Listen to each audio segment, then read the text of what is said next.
All right, welcome everybody to the first VET of the new year. Very excited.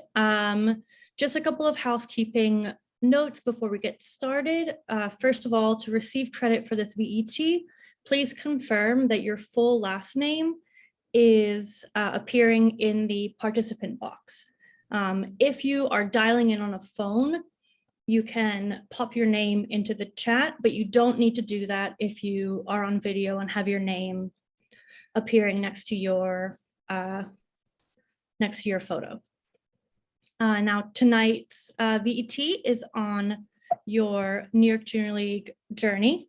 We'll be discussing a variety of ways to get involved in leadership. We have placement committee, co-chair, application committees and associate roles, as well as work groups, leadership day, and then a brief on nominating committee. So to start us off, we have Adrian here. Adrian transferred into the New York Junior League in 2019. She currently chairs the placement committee and was named as a 2021 Woman to Watch. She is also a part of 120th Anniversary Cookbook Task Force. Prior to transferring to the New York Junior League, she was a member of the Junior League of Philadelphia, where she served as placement chair, vice president of membership development, and treasurer. She also served on nominating. Professionally, she works as a senior financial planner for Mission Square Retirement, where she helps municipal employees prepare for retirement. And with that, I will pass it off to you, Adrian. All right, wonderful. Thank you so much for having me tonight. I'm excited to be here to tell everyone a little bit about placement. So we can advance to the next slide. And really just a little bit more about who we are. We are a committee that is comprised of both active and sustainer members. We're of course 100% volunteers, and we fall under the Valdell Council under membership. So we are an application only committee, which you'll hear a little bit more about later tonight. And we come from several different areas of the league. So you had heard my spiel that I came mostly from membership roles, and previously in the NYJL, I served on specialty events, which I'm always happy to give a plug for. But we have members that spent most of their time in community roles, other who's spend a lot of time in communication. So we have a wide variety of experience across our committee. We can move on to the next slide. And really, a lot of what we do is right in the name, placement. We coordinate the placement process. We also work with the management council as well as chairs to make sure that committees are appropriately staffed, that you don't want a committee that has too many people, because then it's not a meaningful volunteer experience for everyone involved. You also don't want too few volunteers, because you want to be able to get done what you need to.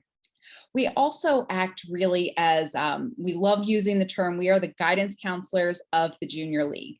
So maybe your placement isn't working out for you. As a placement advisor, you can help members find the best home for themselves in the league. Sometimes it's a matter of, hey, my schedule changed. I can't volunteer on this night anymore. I want to change nights, or this committee wasn't what I thought it was going to be. So really helping people find their best home in the league, and helping committees as well find the best members for their committee. So how we're broken out as far as being a placement advisor is we cover different councils or different areas. So we can really specialize, learn more about the committees that we work with, and understand their needs more thoroughly. So moving on to the next slide, the best way to reach us if you want to find out either more about being a placement advisor or want to learn more about your placement is at placement@nyjl.org. You can also find more information about placement, a lot of resources like the placement catalog that talks about all of the committees, except for the application only committees. You can search on the different skill sets. That's all in the placement area, which is, I believe, under resources and then placement. So I look forward to any questions later on that you have about placement. So that was really placement in a nutshell. Wonderful. Thank you so much, Adrian. Now we will be moving on to speak on co-chair, application committees, and associate roles with Nikki. Nikki Hudak has been an active member of the New York Junior League since 2014. She has chaired the Done in a Day and Done in a Day on Demand committees and has served as the Membership Area Associate. Nikki has been a member of both the Flexible Placement Task Force as well as the Membership Work Group. Currently, Nikki is the Training Council Head. She was named a Woman to Watch in 2017. Professionally, Nikki is an Associate General Counsel at the Office of the New York City Comptroller. She specializes in matters on behalf of the 5 New York City pension systems. And with that introduction, I will pass it on to you, Nikki. Hi, everyone, and welcome. I'm really glad you're here, and it was so exciting to hear from Ari and Lindsay and Astrid that we have more than 70 people who are signed up. So welcome. I'm so excited that you want to learn more about what it means to be a leader here in the Junior League. So with the help of Anna Guerin, who's our Senior Council Head for membership, we put together just a few slides for you to help you better understand the kind of opportunities that come with the co-chair application process. And there's a couple of adjacent applications that go along with it. So a lot of people ask, what is it to be a co-chair? So you're on a committee now, or if you're a sustainer, you were on a committee at one point. And you know that your co-chair is obviously an amazing woman. She's doing many different things for your committee. But a lot of people want to know more about what that means. So I would argue that serving as a co-chair is really the most critical NYJL leadership role. Our committees just would not function without our amazing co-chairs who are doing the work of the Junior League in all of the various areas that we have. Also, co-chairs are on the front lines of supporting our NYJL members in these truly unprecedented times, and being a source of support and connection with the placement committee that Adrian was just talking about to help ensure that our members are placed in the place within the Junior League that best meets their schedule and interest areas. There's really no one way to define what it means to be a co-chair. Co-chairs can be project managers, innovators, networkers, and even mediators. They're truly women who wear many hats, all with the mission-driven purpose of helping the committee and overall helping the Junior League. Any member may raise her hand and apply for a co-chair position. There are specific eligibility requirements, and we put here where to find them. If you look at the chair and service requirements document, which is linked to the chair and application leadership process page on Digital Cheetah, you'll see those. We don't need to really go through those here, but there are some requirements that are important for you to check out. Fun fact, you can apply to serve as a co-chair of an entirely different committee than the one that you're on. A lot of people don't know that. They just think, oh, well, I'm placed on specialty events. I don't know if I want to co-chair that, so I'm not going to apply to be a co-chair. And that's really faulty thing. You have an interest and you want to raise your hand. The folks who are in charge of this process really want to find you the right placement, if you will, and the right co-chair role for you. So definitely be open to that. And it's completely possible, and it happens all the time, that people apply to be a co-chair of an entirely different committee than the one that they're currently on. If selected, co-chairs typically serve a 2-year term. And right now, and of course, everything changes in this current environment, we are expecting this process to open in early March and to close in early April, and it will run concurrently with the process for the application-based committees that I'm going to talk about in a second. Okay, so application-based committees are really special, and a lot of people, they kind of know what it means to be a co-chair because they see their committee co-chair and they know what she's doing on a daily basis and on a monthly basis for the committee. But application-based committees, like the placement committee that Adrian was just describing, can seem a little bit more ephemeral, right? People really don't know what that means. But in actuality, placement on these committees are really crucial leadership roles within the Junior League. They're crucial both for helping committees and then also the councils and areas, and of course, overall, the New York Junior League. Each role does have unique eligibility requirements. And this is important because it allows our volunteers to be successful as a leader and also to specialize in an area that might be of interest to them. Right now, we're expecting, and again, and of course, things are subject to change, but we're expecting available roles for leadership development champion. I know Sarah's going to talk about that in a few minutes, placement advisor, provisional leader, greeting and outreach committee. I know Mona can speak to that a little bit given her current role, and associates, both area and council, So I'm a council head and we have a council associate. And then our area, the membership area, also has an area associate.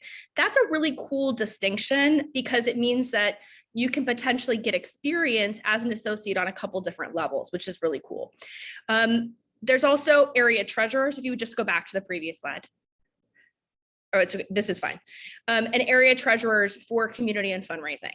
And like we just talked about, any member is eligible to raise her hand and apply for these roles. So just go ahead and see the specific eligibility requirements where we've told you to find them before on the chair and service requirements document. You'll be able to see everything that you need there. Like we just talked about, we're expecting this process to open in early March and close in early April and to run concurrently with the co-chair application process. Next slide. Okay, an associate role. So I've been an associate. Mona, you were an associate too, I think. So we can answer some questions about this if anybody has any. But an associate role is within a council or an area like we just talked about. And the term is 1 year. However, associates are able to reapply for a second year. Our membership area associate also had that role last year. It's actually exciting that that's an opportunity because if you like working with that particular either council or area, the ability to serve in that capacity for another year might really fit your schedule and interests. Typically, an associate reports to the council head, or in the case of an area associate, the senior council head. And the purpose of this role is to give leaders the exposure to the responsibilities of the senior leadership and to see what it's like to work within a particular council or an area at a different level. Also, associates are the role was really created to give a broader understanding of the NYJL's mission and the current strategic initiatives. The reporting structure, like we just talked about, is the associate works with either a council head or a senior council head, but also they're going to be working with the co-chairs in that area, right? So it's a position that allows you to both look up and also down within the NYJL leadership structure. Obviously, this position fills 1 placement credit. But associates don't need to worry that they're going to be responsible for direct management of committees or providing approvals. That responsibility does remain with the council head or senior council head. And like we were just talking about, this process, we expect the application to open in early March and to close in early April. Next slide. So kind of as a closing thought, get informed about leadership, right? We want, and the NYJL's mission is to give all of our members access to leadership and to be open and transparent about leadership opportunities. The Friday Flash and Digital Cheetah are your best sources of information about the dates and the application procedures and the eligibility requirements that we were just talking about. More to come on this front, but definitely check the Friday Flash over the next few weeks where there'll be more dates and more information that's released to people. Also, Anna let me know that we are expecting to hold virtual programs to allow members to ask questions and learn more about these opportunities. One program will likely focus on the application-based committees. Another will likely focus on what it's like to be a co-chair. I know that one's going to be really cool. We always get a lot of questions about what it's like to be a co-chair. And so hearing from women who've actually served in that role will likely be really interesting and informative to people who are perhaps considering raising their hand for a co-chair role, but don't really know what it means. Please check the Friday Flash for more information about these programs. I'm pretty excited about them. Also, ask your committee co-chairs or anyone speaking tonight. All of us want to be helpful to anyone considering an NYJL leadership journey about what it's like to be a leader in our organization. We're all happy to talk to you about our own journeys or about particular open opportunities that might be coming up and available to you. And as a final thought, raising your hand is really the only pathway to leadership. We're so excited to have you on our team and to introduce to you what it means to be an NYJL leader.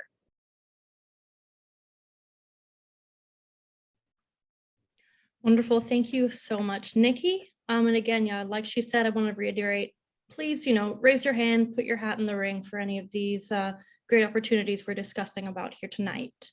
Next, we're going to pass the mic off to Mona Kelly Lopez to discuss work groups. Mona joined the league in fall of 2009. She started her junior league career in the community sector, but moved into membership in 2013. most recently serving as the Affiliation Council Head and co-chair of the Diversity, Inclusion, and Equity Work Group. When she's not at the league, you will find her at home in Brooklyn with her husband, 3 kids, and a dog, and struggling houseplants. And with that, I will pass it off to you, Mona.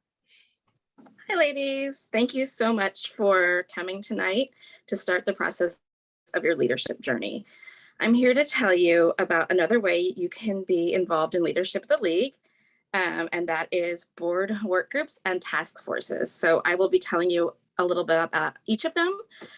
So a task force is something that is formed for just a specific period in time. So for example, is the COVID-19 task force. This isn't something that they're going to need, hopefully, for the rest of forever. So hopefully it's just the rest of this year, right? That's what we're all hoping. So, they meet weekly, and so for task forces, you will meet kind of based on how often you need to. So they might not all meet weekly. They might not all meet, maybe monthly. It just depends on what your task force is. And then a work group, those are generally longer term. So example, the diversity and inclusion work group, that's for something that they see, maybe it is a longer period item. So something that is involved on the strategic plan. So something that you will be meeting more like a committee. And appointees for both of these are determined by the president, and it's a mix of board director members, management council members, and general membership. Certain representation of the work groups and task force are predetermined. Example, the finance council head is automatically on the finance work group, and the membership council head is on the membership work group, and so on and so forth. If you're interested in a particular work group or task force, the best way to get on there is reach out to the chair, someone you might know on the work group or task force, or the president, and let them know why you want to be it, and then the relevant experience you must have. And placement credit or service on these work groups is determined by the president. So I'll be here at the end. If you have any additional questions, I'd be happy to answer them. So thank you. Wonderful. Thank you so much, Mona, for sharing about the work groups. Next, we are going to hop over to Sarah Cloonan to discuss Leadership Day. Sarah is a 16-year active member of the Junior League, transferring to the New York Junior League in 2010 from the Junior League of Boston. She spent the first 7 years focused on child health and welfare, where she helped to launch and grow New View. Sarah leveraged her professional experience in corporate comms and marketing as Communication and Advocacy Council Head before serving on the Nominating Committee. For the past 3 years, she has served on leadership development, which works closely with co-chairs and the future NYJL leaders to help them harness their leadership potential. When not on Zoom calls, Sarah can be found running around Manhattan. And with that, I will hand it off to you, Sarah. Thank you so much. Welcome, everyone. So glad that you're here to learn more about your NYJL leadership journey, and it's the perfect opportunity to share with you a little bit about our upcoming Leadership Day, which is on the next slide. Our event takes place annually. Both last year and this year, it is taking place in a virtual format. It is a Saturday. It's a great opportunity to invest in yourself. The best thing about being on the Leadership Development Committee is it really is a group of volunteers and members who are committed to seeking out ways that we can build each other up and expand our leadership opportunities, but also develop our skill sets that we can use here within our NYJL journey, and also hopefully in other volunteer opportunities and in your career development. So Leadership Day is really about where you are now, what you'd like to develop right here at the NYJL, and hopefully some time that you can have for reflection within a group of your peers. We are hosting it, our Our goal time is 10 to 1. So it's kind of like grab a coffee, sit down, get inspired. And also we'll be working through imposter syndrome this year. That's our focus. It's a very relevant topic. It's also very relevant in this exact window of time with NYJL as you consider applying for some of these leadership positions. You might be thinking to yourself, do I have the right skill set? Oh, maybe I'm not the person who could do that because, and we kind of want to get you out of your comfort zone and working past some of those hurdles or obstacles that are preventing you from raising your hand. So the first step is to complete the application process. It is currently live on our website. It was included in the Friday Flash. I'm going to go ahead and throw up the form into the chat. So we ask that everyone who is interested in participating in Leadership Day by attending, complete this. And you're probably wondering, who can attend Leadership Day? Well, we feel really strongly that this event, because the topic changes annually and it only happens once a year. The previous attendees of Leadership Day are welcome to apply. Our enrollment is open to current active members. You must be an active for 1 full year. So that would mean current provisionals and fall provisionals. We ask that you wait until you're a full year active to participate in this event by applying. We also ask that you are currently placed on a committee to attend Leadership Day. Again, prior Leadership Day attendees are welcome to apply. As long as you're not currently or have previously served on the Management Council Board of Managers, which was its previous title, or the Board of Directors. And we also invite current and former chairs to apply. In the past, the event has sort of been thought of as a sort of a stepping stone to the vice chair or co-chair role within the NYJL.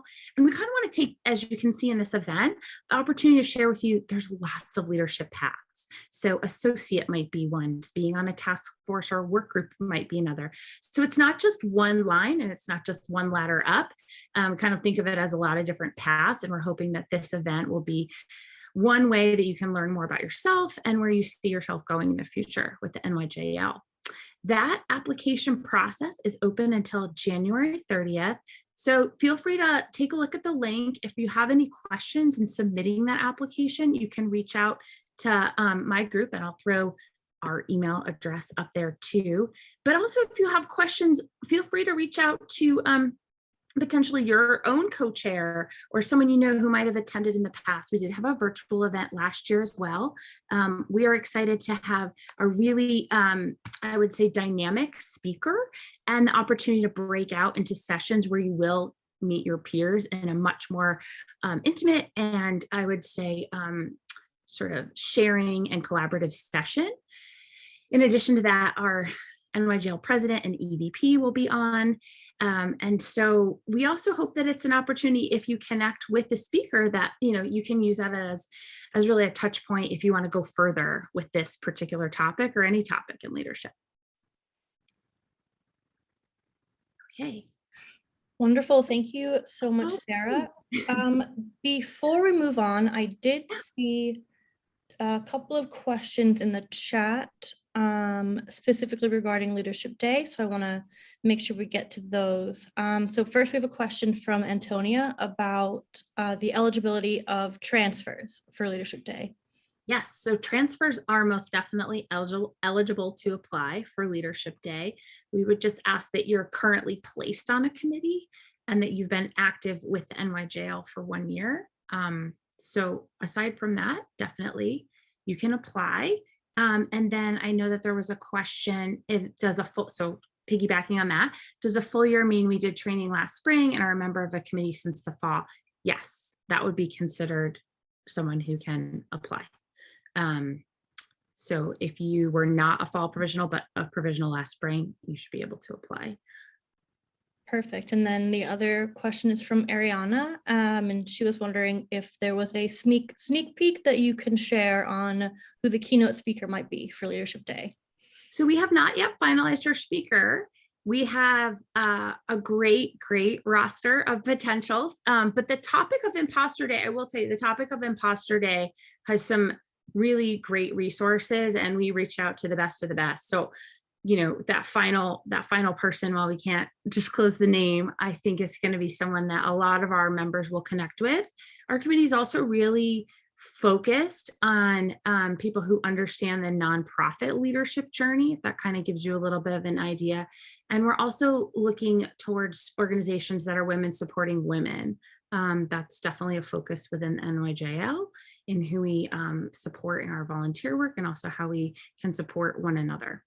So, and we did a lot of due diligence. It's a really fun committee. When we were talking about application only committees, we are one of them, but we're also a lot of fun. So hopefully if you're, in that process of your leadership journey, this is a great way to connect across councils and with a lot of fellow volunteers. Perfect. And then I have one last question from Ariana again, before we move on to Barbara. That is, what's the best way to learn about leadership roles on a nonprofit board? So I don't know if you have a specific answer to that, or I can save it for the end and ask the group. Oh, I think Nikki's raising her hand. Yeah, I can jump in on that. So we do have a committee that's called NET. They're within our training area. I love working with them and helping them with all of their programming. And they do a number of programs throughout the junior league year to help educate people both on nonprofit board service and emerging issues in non-for-profit management. And so please check out the Friday Flash for their programs. Last semester, they did 2 different panels. One was sort of a fireside chat about sort of the fun parts of board service, events, networking that might come from nonprofit board service, a little bit about application process. And then they also did a panel presentation on what our NYJL members should do and should be thinking about before they approach organizations about joining their board, and even how to identify what organizations our members should target. But that committee is really wonderful, but that's really different than sort of what we're talking about tonight in terms of leadership roles where you're raising your hand within the junior league. So definitely check out the Friday Flash for more information about their programming. In the spring, they're going to be doing a really exciting mixer with organizations that are interested in having NYJL members in various ways on their various boards, right? Either junior boards or full board membership. So definitely stay tuned for that. Right now, it's supposed to be kind of in the late spring. We're hoping that by delaying it until the late spring, we can kind of avoid some COVID stuff. But check the Friday Flash for more information. Wonderful. Thank you so much, Nikki, for hopping in. And then thank you, Sarah, for all that wonderful information. And last, but certainly not least, we are going to be discussing nominating with Barbara Paddock.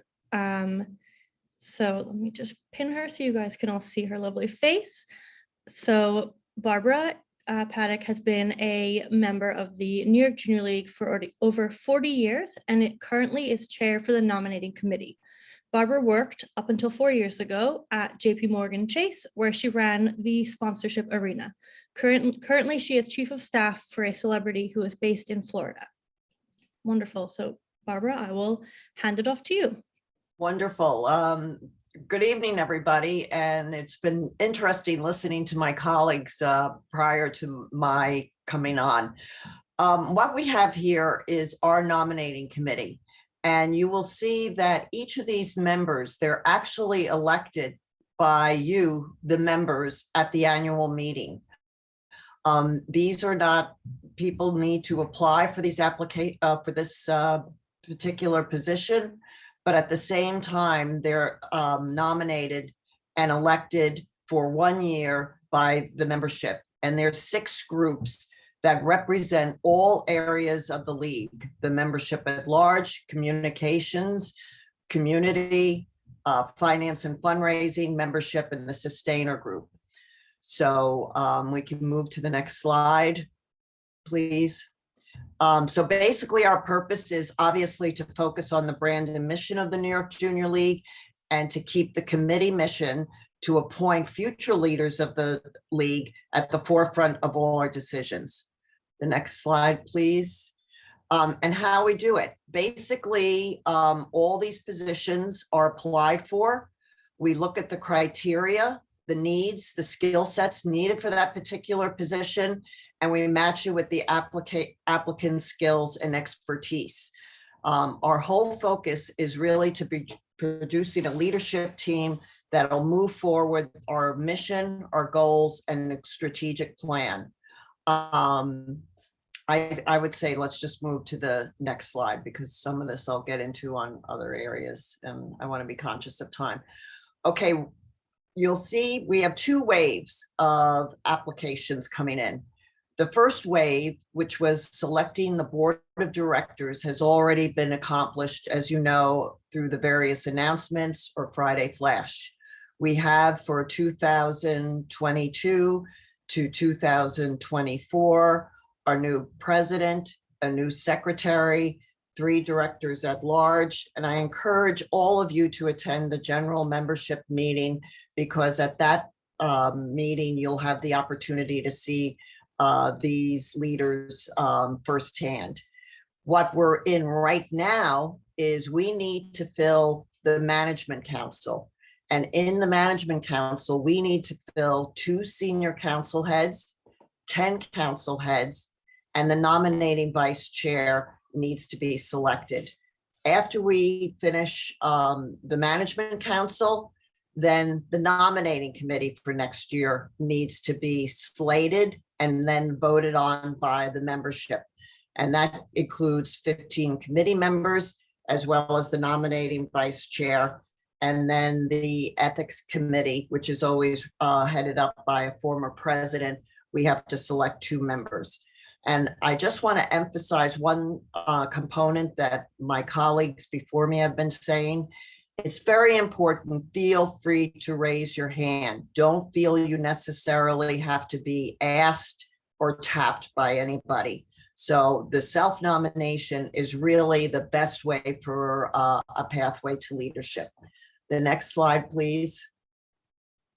This just shows you our overall calendar, which I went into. So I think we can move on to the next slide. Okay, so we're at the point now where you saw probably in Friday Flash, plus everybody in the league received an email indicating that these positions are open for management council. And what we encourage people to do is go to the website. There's a look for nominating, and you'll see how you can apply, or you can refer a candidate. You know, we actually encourage people, if you would like to nominate yourself, just fill out the application, but you must meet the criteria. So that's why it'll be important to go to the nominating site to make sure that you meet the specific criteria. But if you do, feel free to fill out the application. Or if you know members that you feel would really do well in any of the positions that are open between now and February 18th, we encourage you to fill out the referral form. So we have a referral form, but I do want to emphasize that if you are referring a candidate that you feel could fit into the senior council head positions, the council head position, or even serve on the nominating as vice chair and then chair, feel free to fill out that form, but you must send it in by February 5th, because applications are due for management council February 18th by noon. Then in March, we'll have the call out for the nominating committee, which we've just went into. And just know that if anyone you know wants to apply to be vice chair for nominating, we do interview those candidates, just as we interviewed the president, the secretary, and the 3 board of directors. I failed to also mention that nominating is the committee that selects the 5 outstanding volunteers. And that was our first charge this year. So we can move to the next slide, please. Again, this just continues with our timetable between now and the end of the year. And I think, let's just see what the next slide is, because I think pretty much, oh, this is very important. These are the positions that are open for this year. The 2, you'll see at the top, the 2 senior council head positions. All positions are 2 years, except for the fact that we need to fill for 1 year the Culture and the Arts Council Head for 2022 to 23, as well as the Strategic Planning Council Head. And just for everybody's benefit, the nominating vice chair serves for 1 year. They support the chair. My current vice chair is Rosemary Dackerman. She sits on the Management Council. I, as chair, sits on the Board of Directors. And then next year I roll off and Rosemary will be chair of nominating. So you see here, if you have any questions, you can always email me directly, Barbara Paddock, or send any information to nominating@nyjl.org. But again, I encourage everybody to go to the website. You'll see the criteria, you'll see the guidelines, you'll see the referral forms, and then you'll also see the application form. And let's just, I think basically yes, those are the main points. I don't think it's necessary to see the last few slides, but basically we feel it's important that if you want to refer someone, that's fabulous. But again, each of you should take responsibility for your own leadership within the league, and don't feel that this is a pageant or a popularity contest. We really encourage at any level. Just listening to all my colleagues this evening, there are many, many different ways that you can be involved on a path to leadership at the New York Junior League. So thank you very much. Wonderful. Thank you so much, Barbara. And now I'm going to have all of our speakers hop back on video just to answer any questions that we have from the chat. Let me pin everything. I would like to kick off with a question, because I have a question for my friend Mona, who has the most adorable children who are currently selling Girl Scout cookies in case anyone needs some Samoas to deal with COVID. I know I count myself in that. Mona, I think that your journey is really interesting and could really be informative to a lot of our members. So perhaps you could talk a little bit about moving into a co-chair role, and then also talk about what it's like to be a council head in your first year. Mona, you're on mute. Mute. Thank you, Barbara. So I actually didn't start my leadership journey until after I had kids. I made the decision to take a step back from work and stay home. So for me, it was something that I really wanted to stay active and have something to do for myself. So that's kind of when I decided to take on more leadership roles. I joined nominating. I became a co-chair of VET, and really kind of started leveraging my leadership career.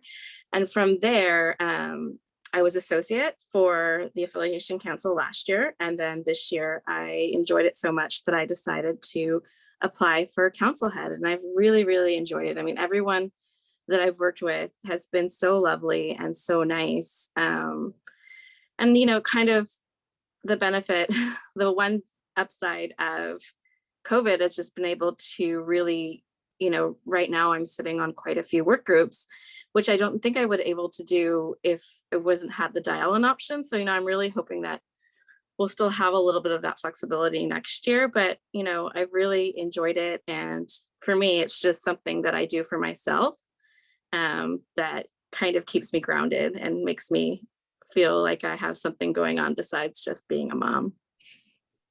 So, Wonderful. thanks. Thank you, Mona. And I guess to kind of pass that question off to the rest of our speakers here, what's your leadership journey? What was the first leadership position you got into, and kind of speak on why you chose that and where it's taken you from there in the Junior League. So I guess I'll put Nikki back on the spot since she asked the question first, and let's hear from you. Well, I was in the community area for many years before I decided to sort of switch horses and join our membership and training teams. And first, so I was a co-chair of a couple committees for about like a total of 5 years. And then I really wanted to change, and I wanted to see a different area of the Junior League. And I want everyone to think about that, because being a leader in the junior league, sometimes you can be in a silo and you're like, I'm a community person or I'm a membership person. And the truth is that your leadership journey may, and I think Barbara can speak to this, maybe should take you to many places around our junior league to give you a breadth of experience and expose you to all of the things that we're doing and all of our wonderful members. And so after, I was a co-chair for many years, and then I was an area associate, which was a super cool opportunity to support Liz Pavone, who's going to be on our NYJL board next year as our board secretary, in her role as senior council head for membership. And then I've just always had a passion for training. So I feel like becoming the training council head is really was a natural progression, but I'm super glad that I got experience both on the community side, then in general membership, and now specializing in training, because all of that experience makes me a better leader. And it's really enriched my NYJL leadership experience. Wonderful. Thank you so much, Nikki. Next, let's hop over to Sarah to hear a little bit more about your leadership journey, how you got started. Yeah, I actually, every path is different, but like Nikki, I started in community for quite a while and was able to sort of transition based on my professional experience through, I would say, one of the things that Barbara didn't mention that nominating does is they look at recommendations that they receive, but they do ask that everyone self-submit an application depending on what the role is. But with that application, they would also ask, are you interested in, potentially in other positions? So that being said, the members of nominating are really good at knowing when there might be another good fit for you. So that's kind of what happened with me. I thought I was the best fit in community. And when the comms and advocacy role came up through someone shifting up to the senior council head position, I took that.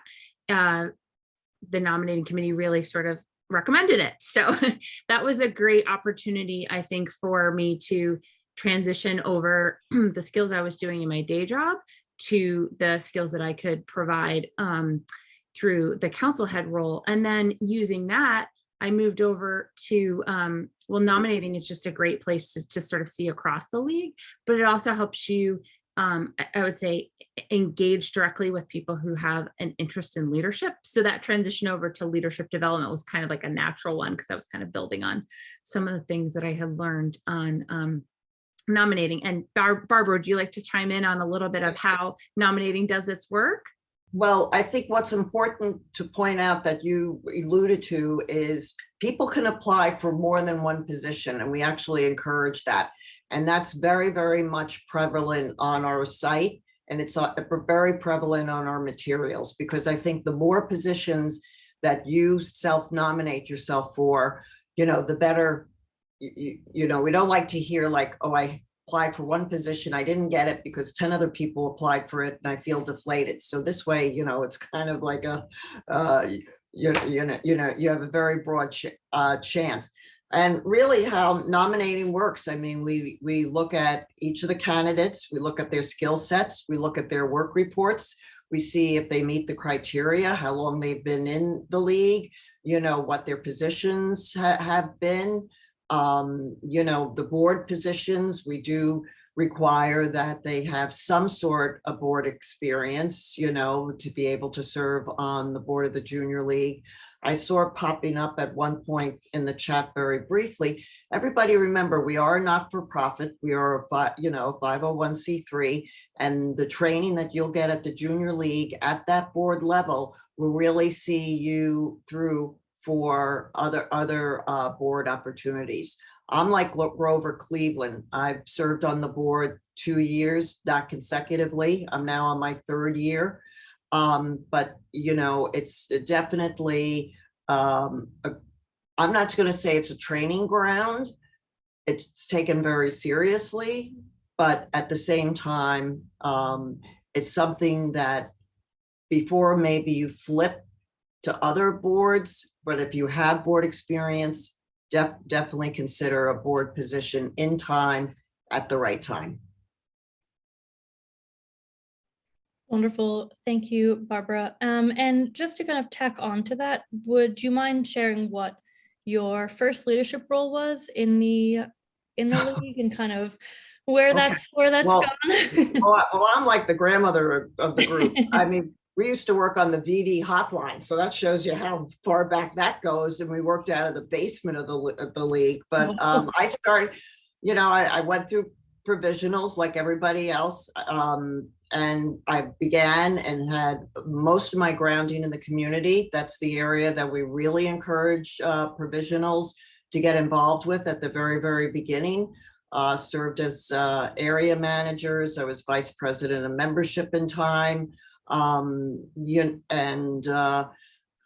have been an outstanding volunteer, an outstanding sustainer volunteer. I mean, so really, my career started way back in my 20s. And I just want to say one thing, because at times, the retention is a concern that the league has. If you're new and you're young and you've been with the league for a year or two, you may not always have the best experience. You may not have a chair that, you're like, yeah, I'm not so sure about this. Don't let that dissuade you and then just quit.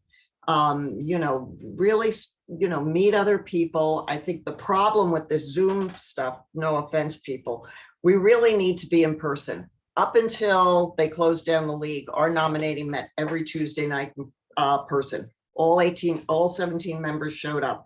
And I really encourage the committees to really be bringing people back to the league, because that's how you have that interaction. That's how you'll get to know people. That's how you can find out more information. So I do think that the league has been wonderful for me and a lot of my good friends. Wonderful. Thank you, Barbara. And Adrienne, I don't think we heard from you about your kind of leadership journey, what you started in and what made you get started. Yeah, so it's great that people mentioned applying for more than one thing, because circuitously, my first leadership role was as a placement chair in Philadelphia. And I ended up as a placement chair because I applied for a fundraising chair position that I didn't get. And somebody said, hey, do you want to do placement? And I was like, what is it? And then why not? And that then escalated into, I became VP of membership development and then finally professionally treasurer, because I work in finance and there's not a lot of, in Philadelphia, at least there weren't a lot of finance ladies. And I ended up there. And I think something that's really beautiful that I haven't heard tonight is that the leadership experience that I've had at a volunteer level has really also helped me professionally, that I put it on my resume. And people flip to the second page of my resume at this point in my career and they're like, tell me more about this junior league. Like, they're less interested in like the other stuff I have, but are really intrigued that the time that I take outside my non-paid volunteer stuff, that it really speaks to just companies are really interested in that. So it's something that kind of above and beyond, like, it's personally enriching, but it can also be very professionally enriching. So since what's old is new, I am placement chair. Once again, it was my first leadership role in the league. And it's a really fun role to have because you can impact others' volunteer experience so much.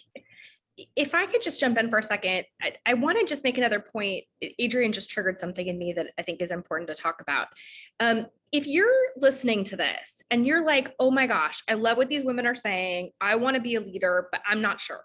Right? I'm not sure because I have a crazy job. That's my personal story, right? Or I'm not sure because I'm a mom and I don't know what I'm thinking about that. I'm just not sure. I really just want to remind you what Sarah shared about Leadership Day, because Leadership Day is a wonderful time to really think about your own pathways and do some goal setting and do some strategic visioning about your own junior league life and your personal life and your professional life, and to just use those skills to think about how you can be in the place that you want to be. One of the things that I am most proud of, like in my entire junior league career, is that 3 different women who've worked under me have gone on to be co-chairs, and 1 actually went on to be a council head. And I think for all of those women, all 4 of them, Leadership Day was so important to them seeing themselves as a leader and thinking about raising their hand in a more formal way. So if you're hearing this and you're just not sure where your pathway is and you're connecting with a little bit of all of our journeys, like, please think about applying, because that could be a really cool opportunity for you to see yourself as a leader in a way that maybe you're not right now. So I'm off the soapbox now. It's okay. No, soapbox away. We love to hear it. Thank you, Nikki. I do want to be cognizant of time, but I do have one last question for you all. I would just like to hear a little bit about the 2 or 3 skills that you personally think a leader should have, or a leader that you would like to see step up and raise their hand in the league. So whoever wants to chime in, please feel free. Go ahead, Barbara. Organization, commitment to the time, interpersonal skills, great communication skills, and it's really the time commitment to be able to give to a committee. I can hop in next. Something that kind of goes hand in hand with the organization is responsiveness, that all of us are overwhelmed with emails right now, and we're all volunteers. I think we all get that this is 100% not the work that we're paid to do. This doesn't pay our rent, but it is personally enriching, and just giving people a response when they need it. That is something that my pet peeve of leaders that have gotten under my skin, but my favorite leaders have had, is responsiveness. That if you're answering people, at least getting back to them, letting them know where they stand, that's huge. And it's really meaningful for people that are taking their free time to do this.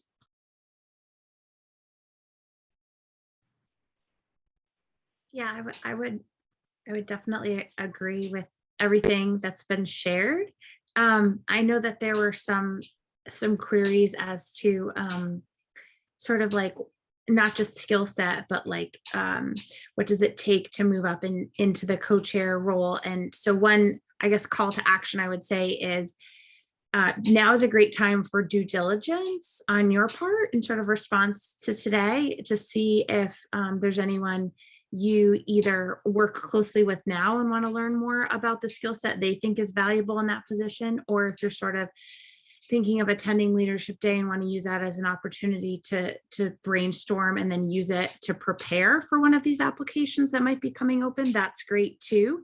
And it'll also allow you to hopefully engage directly with both the leadership committee as well as your fellow peers who are also attending it. So a great time to sort of, invest in yourself, use this to reach out about potential roles, but then don't look at the application on any of these things and give up, dig a little bit deeper and be curious. That's, I guess, the skill set I would think is the inquiry and the curiosity to develop that further.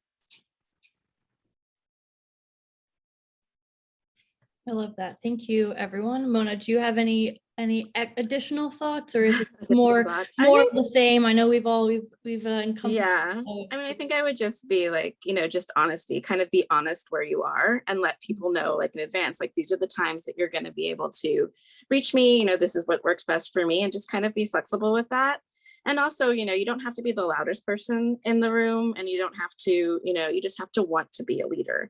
And if you're on a committee and, you want to learn more and you want to be a leader, talk to your chairs. And I know we've said like, reach out to somebody, but I really want to reiterate that again. Like if you email anyone in the league about a position saying that you're interested in learning more, they will 100% email you back. So I don't want anyone to ever be afraid to like make that step, but just do it, because they will give you so much more information than you probably were looking for. But just wanted to encourage everyone to do that. Wonderful. I love that, Mona. I mean, definitely for me, listening to all of you, leadership positions as a concept definitely seems like this massive, overarching, unattainable thing, but it's really just, taking that leap of faith, stepping in, see what suits your skills, your professional skills or personal skills, and really just jumping both feet in, which I love to hear and definitely encourage everyone here to do. And with that, oh yes, Jump in just for please. 2 seconds, Danielle. Yes, Thank you so much, absolutely. my friend. So there's a question here in the chat that I want to pose to my friend Barbara, because I think it's a really important one. And someone has asked whether or not it's possible to be a co-chair and to double place on nominating. And so Yes, I don't know if you yes. want to just answer that briefly before we wrap up. Yeah, yes, we have people on nominating that are serving in other positions. Yes. Just make sure you have the time for nominating. It's a lot of work, It's every Tuesday night, and it's going through a lot.